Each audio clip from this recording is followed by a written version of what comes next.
Welcome back to the Black Letter Podcast. We set out to create an entertaining and exciting podcast about law and business, and I think we've done it. Black Letter, the name, comes from the Gothic typeset that was originally used in the Gutenberg press. Over time, Black Letter became the only font that English law books were printed in. Everything else was printed in regular type. It made it harder for kind of the common person to understand what the English law book said. Black Letter came to represent something that was law, that was set in stone, that was sort of old and a well-settled fundamental principle of law. We're here to demystify Black Letter law. We're here to demystify things that happen in business and law and where those two meet. And I hope you have fun listening.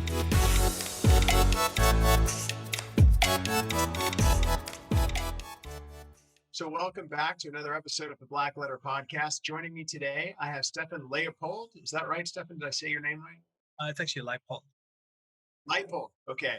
Stefan Leipold. Stefan is the CEO of Stark. He is also the inventor of a magnetic privacy screen for laptops and PCs. And we're going to talk a little bit about Stefan and his background, and then we're going to dive right into kind of the new normal, working from home, cybersecurity, and physical security. And Stefan is an expert in that. He's talked about it on other shows. He's written about it.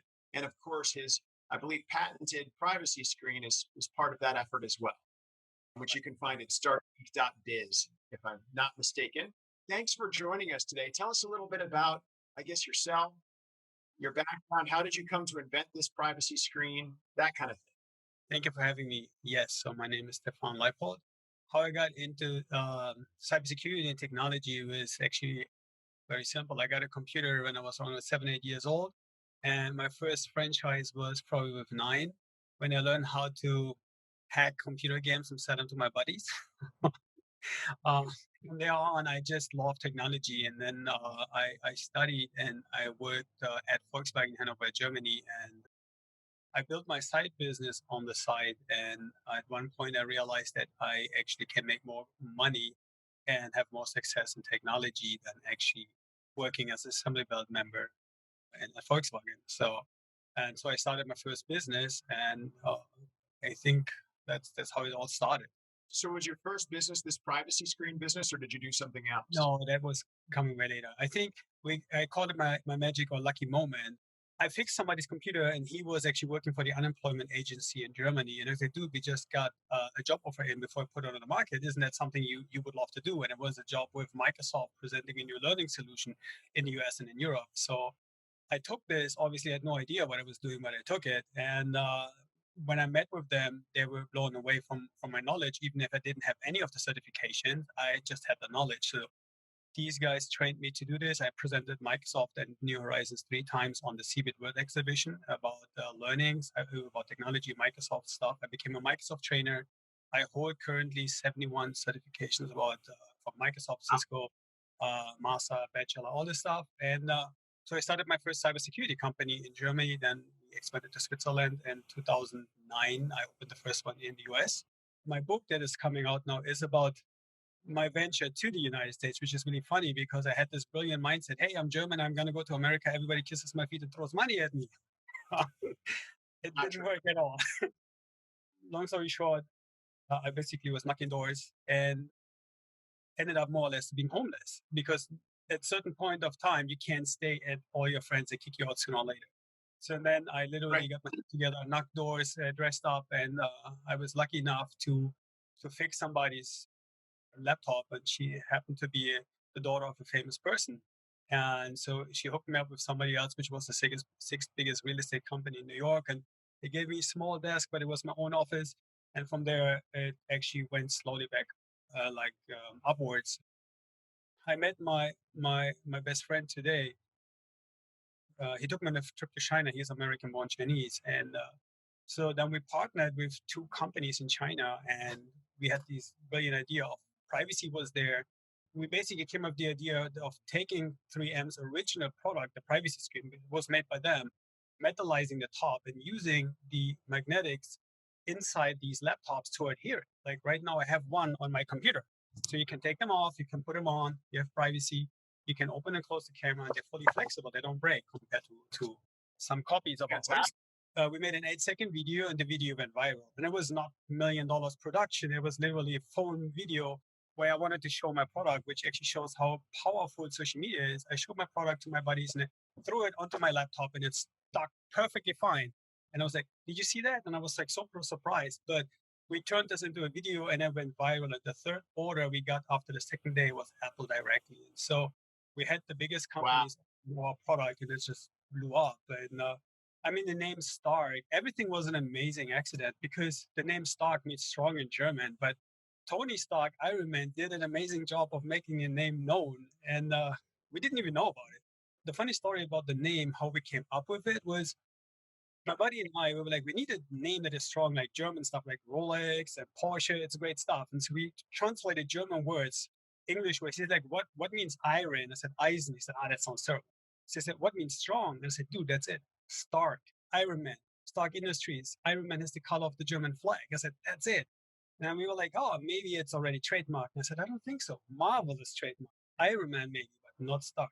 And it was not. So we actually applied for it and we got it. So, and that's how it all started.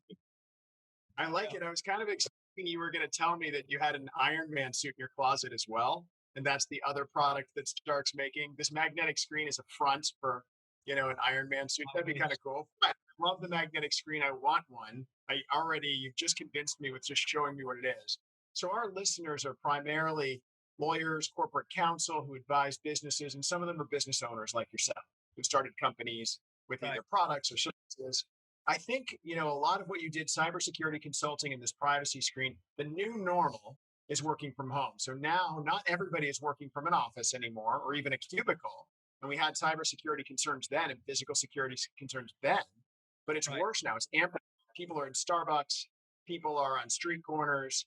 They're in, Obon Pan, whatever it is, wherever you are, they're outside and people are looking over their shoulders. Or so you've got this physical security problem, add to it cybersecurity. What advice do you have for people out there today? I know your first piece of advice. Let me guess it. Buy a Stark privacy screen is probably your first. Is that right? Yes, but not only for the privacy, because also it minimizes the blue light effect, which is really important because advertising on the side, we made this thing now. It's the first color changing one in the world for kids because they're working all day and blue light makes you not sleep, right? But on the side, what you just said is super important because there is a new normal and people working from home. And there's a couple major key factors that people didn't calculate in when the whole thing started. And cybersecurity attacks are up by 400%. That is humongous. And I wrote 4 Forbes articles in the last 6 months about it.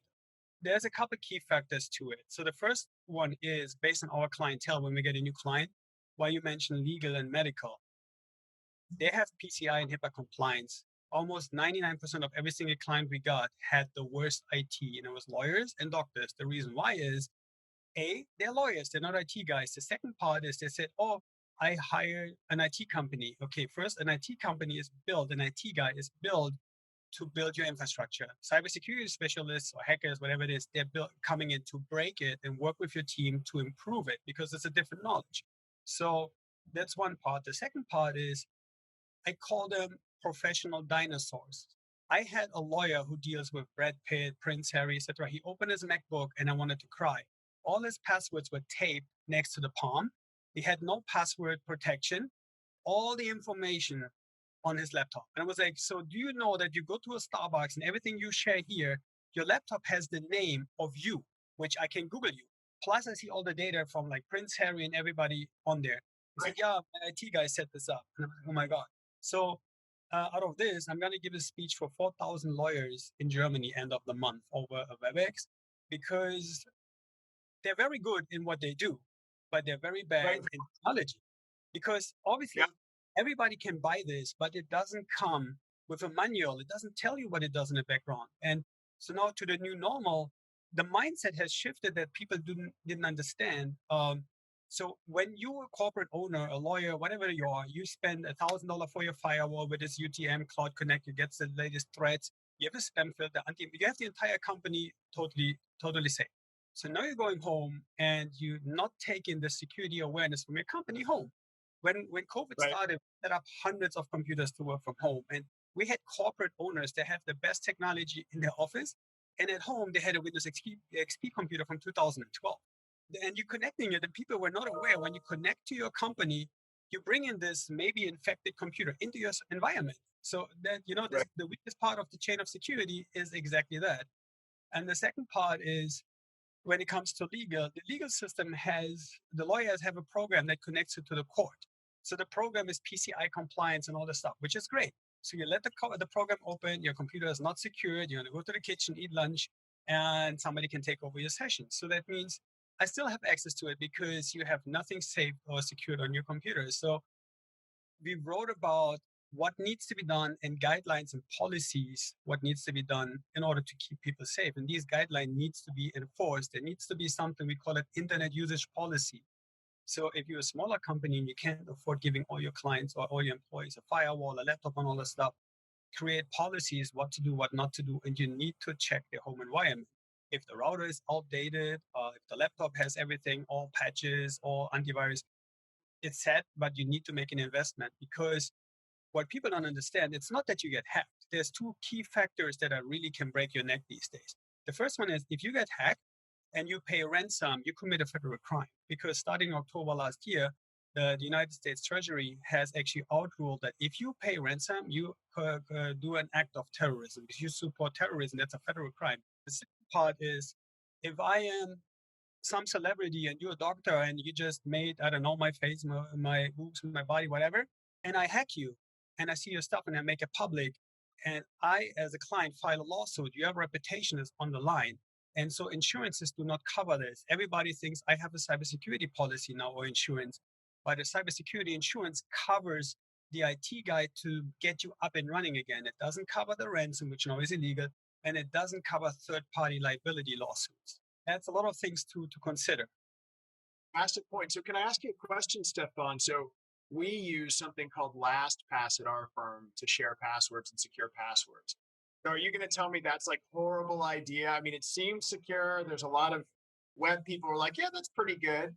But you're an expert. So are we doing something wrong there?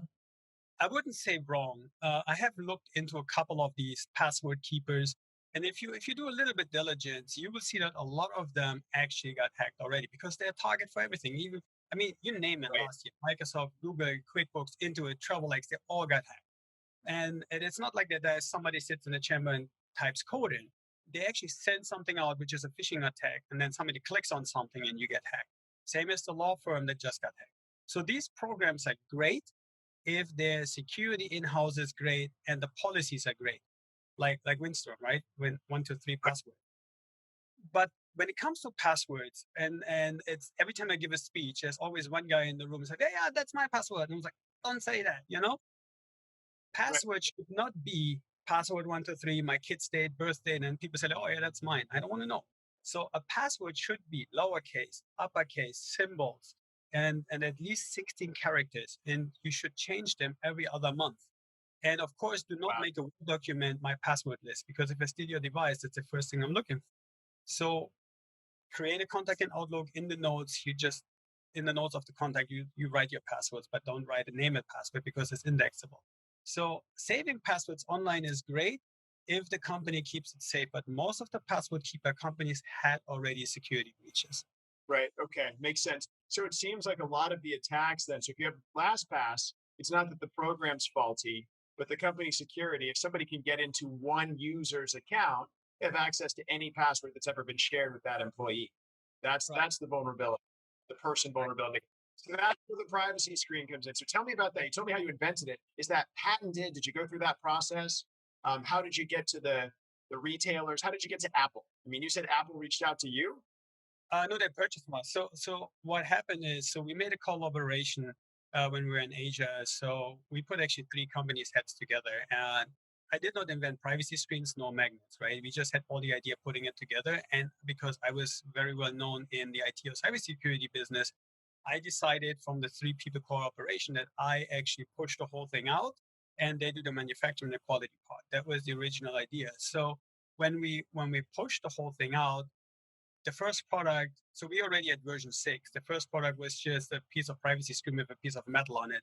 And because working at Volkswagen, I learned about quality control. So we asked the clients, what do you think? And they're like, oh, it damages our laptop and makes scratches. So we keep improving the product. People wanted to have a camera shutter built in. People ask for privacy filter, for no reflections. So we keep improving the product. What the biggest advantage is, so my I would say passion is ethical hacking. So I hack human beings without them actually knowing they're being engineered. So I can make you do things without you actually knowing that you just did something, and you get the punishment and I walk away with the money. And that's how you actually get into cooperation. You manipulate humans to click on an email or whatever it is. So by me not sitting next to you, I have, when I gave my speeches for Microsoft, they asked me for real life examples. So on my presentations, I took videos sitting next to the CFO of a very well-known bank in New York City. And she had a credit card on the table. She was typing and she was doing a Chase online business. And then she opened up her phone and opened the Word document with all her passwords. So I took a video of everything and then I went to my laptop. I added her on LinkedIn. I was like, I don't know, that was a good idea. Maybe she slaps me in a minute. And she was like, seriously? And I was like, yes. And she said, oh my God, that's so embarrassing. And I was like, yeah, I will just show you. I also support from time to time law enforcement, and I'll give you a free training and free set of privacy screens. And people are not aware what people can do with your information if I'm just sitting next to you and see what you do. Right. So that physical security thing, it pays to look around you too when you're working at a location like a public place. That's something that a lot of people don't think about. So, We all customers somewhere, right? And we carry sensitive right. information. If I could ask you, Stefan, so if there were three things that you could tell somebody working, a business owner or a lawyer, to tell your clients about cybersecurity today and working from home, what would the three big major things be? What are those three? Like, you must be aware of this, do this, or do that.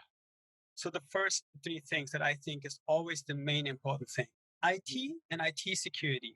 Nobody likes the IT guy. He's always the guy that is only liked when something doesn't work, right? So the key thing that I teach all my clients is today's technology is your tool. If your tool breaks, you can't work. So maintain your tool. Yes, it costs money, but you need it. It's just what it is. So invest in your IT because you need to have it. The second part, keep it up to date. And the third part, which is the main factor besides it, educate your employees. People change in the company all the time. Have internet usage policies, bring your own device policies, what to open, not to open. And then another big part is when a lot of companies get phishing emails and they wire thousands of dollars to new clients that are not new clients, confirm with your bank, set up, like if there's a wire going out more than $1,000, call us back. So this kind of steps need to be in place and informed every 3 weeks, because we're all creatures of habit. For the stuff that I don't know, I walk out of the door and I forgot what I wanted to do, So reinforce.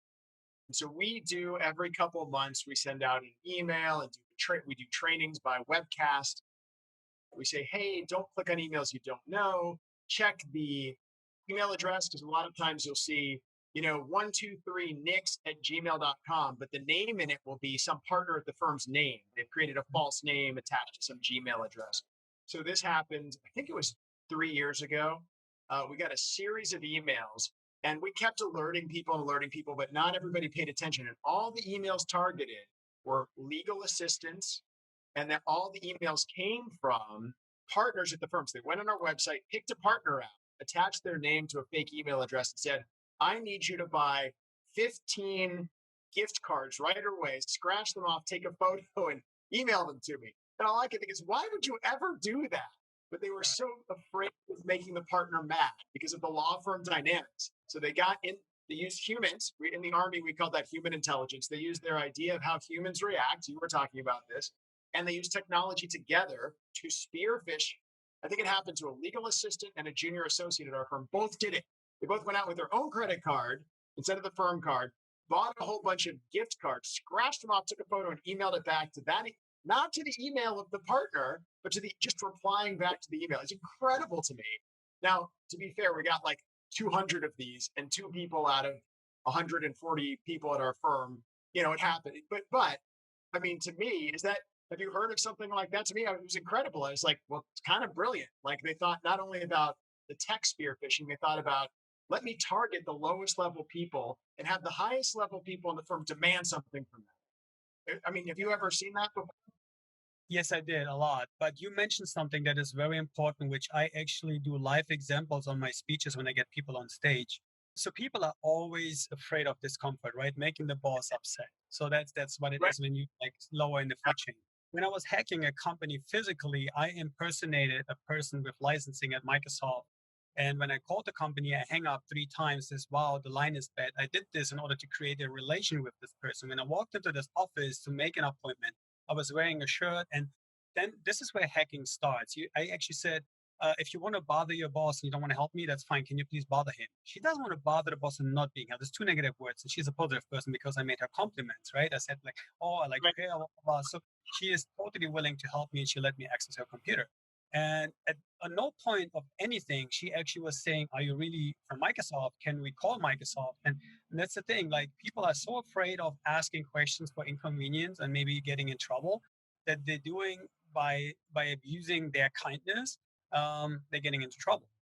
So the three big things you said: invest in IT, keep your IT updated, and then Right. educate your people on how to use the updated and invested IT that you've created. That's Right. kind of like Stefan's mix for success. So last thing I want to ask about, tell me about your book, because I need a signed copy from you for my collection of signed copies of books. But tell me about it. What's it called? What's it about? So I ran for the Man of the Year with the Leukemia Lymphoma Society of America, and we had a lot of volunteers, and we collected all together $444,000 during COVID, which was amazing. And so Forbes got aware of me and other media as well. And so a company from Germany actually offered me a book deal. So they wrote the entire book, and it's about my story coming to the US, failing in the US, getting back up, and getting where I am today. And half of my book is actually donated for kids with cancer. And the other half, I will actually go to kindergartens, whatever it is, and I will walk there with money. I will tell them, "Hey, what do you need? Laptops, this and that," and I will give it away. So the book is totally all going 100% to like good cause. The title of the book is actually called Die Entscheidung. It's a German word. Actually, it means the decision. But if you do some research where the word is coming from, it's very powerful. The word, the decision, die Entscheidung comes from ending something. Entscheidung means pulling your sword out, and the times when people were having swords, pulling the sword out, charging forward for what you believe, even if you die, and leave everything that you don't want behind. And I think that is very much the pure definition of a decision, right? You go for it and you get it done. Pulling your sword out. That's fantastic. Right. I'm going to remember that somehow at some point. But okay, Right. so it's about your story, rags to riches story, where you Right. literally came here, ended up with nothing, and then elevated yourself to a major supplier for Apple and Microsoft, and this Microsoft certified tech guru. So fantastic. Right. Well, thank you Stefan, for joining us. Is there anything else you want to add to our users? Anything else for the good of the day or the good of the people? I would just say maybe be authentic and just smile more often, don't take everything so serious. I think that's the key to everything. Be happy. Don't you wish everybody would kind of be a little bit that way sometimes? Oh my gosh. And it's lawyers, it's so hard in our profession to Right. to get lawyers to authentically not taking everything really seriously. I'm kind of a professional at not taking everything seriously and only those important. I think, I don't know, but I love that. So that's fantastic. Thank you so much for joining us today. That's all for today's episode of Black Letter. Thanks again for listening. Join us next time when we talk about more Black Letter issues in creative ways. Make sure you subscribe to the podcast on iTunes and Google Play so you never miss an episode. And to catch us on video, check out our website at blackletterstudios.com.